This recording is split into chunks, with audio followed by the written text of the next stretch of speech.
حزیرانا سال 2014 رخصنا داعش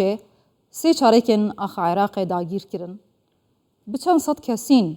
کارین ارتشکی پاش دا بمنو دست دارن سرسه پارزگهن هری گرنگین عراق و بشکی کرکوکی پیرا. ده مرزگار کرنا و نافچین هنیج دست داعشه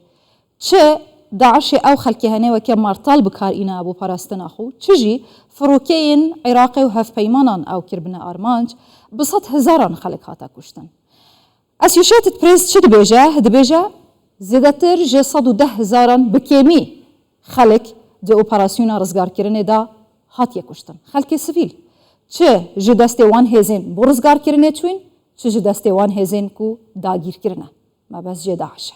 لی اف خلقی هنه تنی 150 دوسین وان هاتنا تومار کرن ایدی دوسین وان هاتنا راگرتن کس گهداریا وان ناکه قرابویا وان ناکه کس جنابه جه حاله و چیو که خلقی هوا کسو کارین والکی و من لسروی مجاره جه سیروان روش بیانی جه گیره یکمی پارزگارین اینوا جه باجار موصل دپرسم هجای سیروان گلک بخیراتی کردستان 24 جاره دخوازم بیجم کی ده برینید وی خلقی هنه درمان بکاتین کو کسو کارین خو ده ما رزگار کرنا موصله بتایبتی ام بیجن جه دستای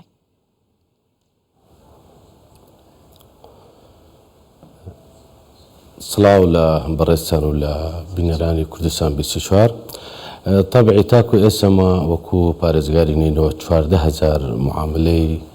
اواني كبا بدسي داعش شهيد بنا ياخذ لكاتي عملية تحريري نينو شهيد بنا او 14,000 معاملة مان هموي رواني بغداد كردو هندي كان موافقات عن هاتوتوا اواني تيران تاكو اسماوا وتاكو أم دقيقة لقى الجناب تنقصد كام تقريبا هالصت معاملة ترمان استلام كردوا كشكل لا إيمانية لا حكومتي اتحادية إيما وكو حكومتي محلية همو كراسان كاريك من بو خلقي موصل كردوا أوانيك بدسي داعش يدبونا ياخد لكاتي عملية تحرير كرديني نينو وبلا آستان کرنا برای وچونا و پروسه تومار کرن و قرابو کرن مسئله گردای طایفی سیاسیه یانجی اهمالیه والله هاي بسارة ذكرية لا حكومتي اتحادي بكري اما وكو حكومتي محلي اوي بوا كردونا وكاراسان كاري تواش ما بوا كردونا بلام خوتان دزانين تنهانين ونيا كركوكا صلاح الدين شونا كانت تري العراق بلا خموليك الديار لحكومة الاتحادية دبا ام خلق الزوتر قربوا كرابنا واوانيك معاملين تو ذكري حاليا حالي او شيدانه دبا يعني مستحقاتي شيدانه ولا قلنا لروي زوي موشا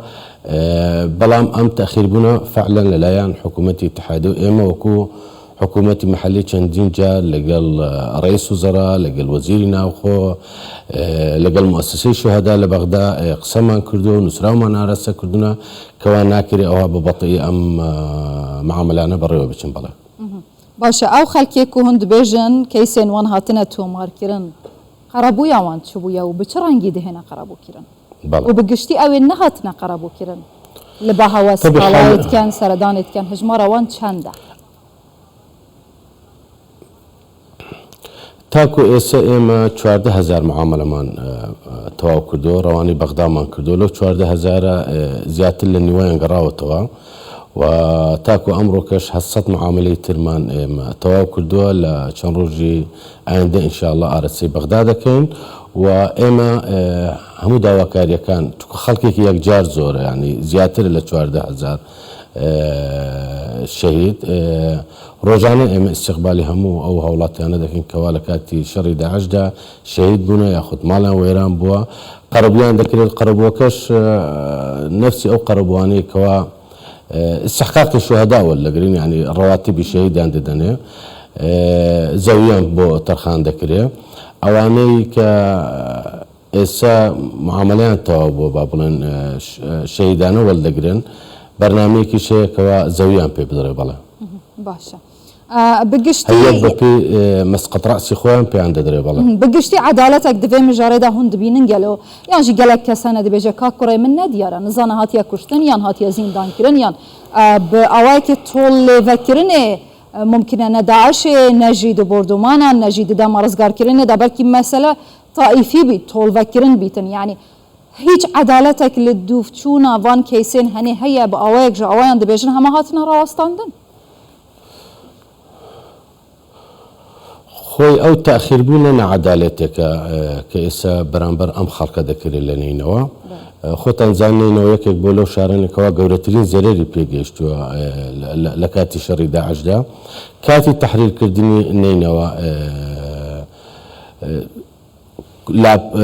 لابتوبك ياخذ بلن كمبيوتري داعشان دزير بدسي جيش عراقي او كاتيك تحريرنا ومركزي موصل يان كردبو 220,000 كسبونا لهمو رقزكاني داعش بيكاتبو تاكو اسا 30,000 كس لم كسانا يراون والتحقيقيان لقل دكري بو اوي هندك سي اما نازانين آية مصيري او كسانا تشيان بسراتوا واواني تريان تاكو اسا زوربان تشوتنا ولاتاني تر وعراق هندك كان ببابتي اوي تشوتنا دروي العراق باعتبار شريطة طائفي هي العراق وياخذ لا مترسي داعش اخوان داعش بنظرين اما لبر مترسي داعش هاتونا درو بابنا تشوتنا اوروبا حكومة الاتحادية لرجاء انتربولوا او قائمي روانه كردوا كوالجو سياسيان بين دري ورادسي عراقيان بكن اوانيك عراقيين اوانيك خلق ولاتاني اخوان بدري ولاتاني اخوان تاخذان لنا 220,000 لو 220,000 30,000 انجيراون بلا باشا هجاي سيروان هيجي افدو سين هني بهزاران هنا نهاتنا يك علي كرن هيجي دكارن بيجن بهزاران مال بات هنا نهاتنا قرابو كرن وكسي جهدار يوان جينا كريا ددمكي دا كوب بردوامي مال باتن داعشين عراقي جي كامبا هول يا روجافاي كردستاني جبو سنور فارزغا هنا نواد هنا وگراندنو دهنا بجه كرن بيداد گه كرن بيجي مراقبة كرنا كيك تون هون شوا دبينن دسباروجي دا افنابنا ما ترسيبو سرقلي همان نافتشي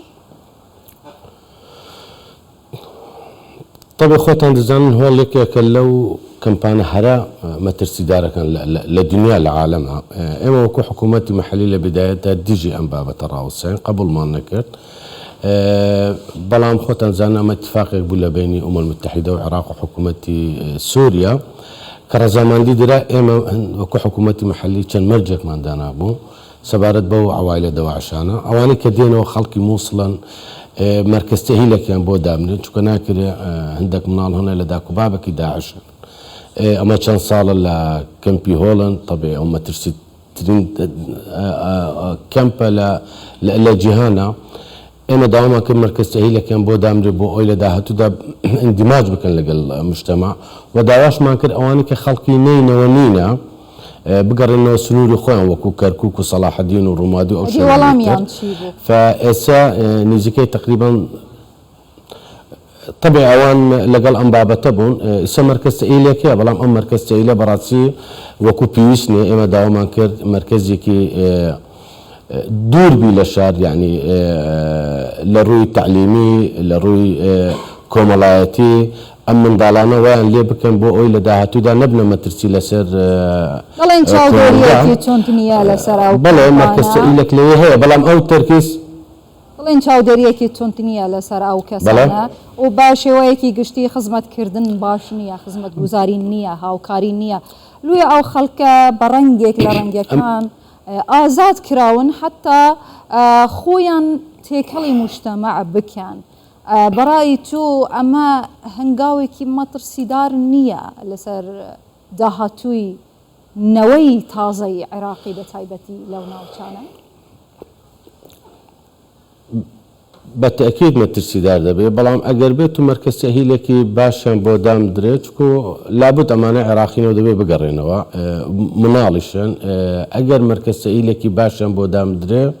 ومراعاتيان بكري وتشاوديريان باتوندي بكري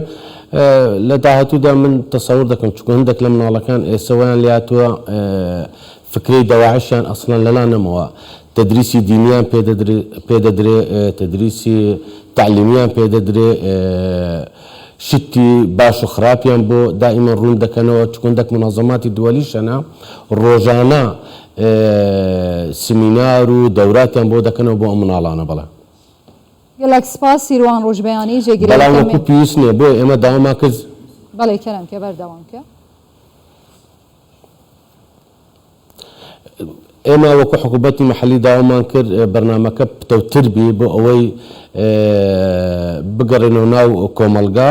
بەو ئێسەیەکەوە ئێستا هەیە پێش 3-4 ڕۆژ لەگەڵ ئومەم متحیدە کۆبنەوەمان نەبوو داوامان کرد بایەخی زیاتریان پێ بدرێ نەک بەو جۆرێکەوە ئێستا هەیە بەڵام gelek spas hêja sîrwan rojbeyanî jêgirê yekemê parêzgarê neynewa ji Mosilê êvar baş.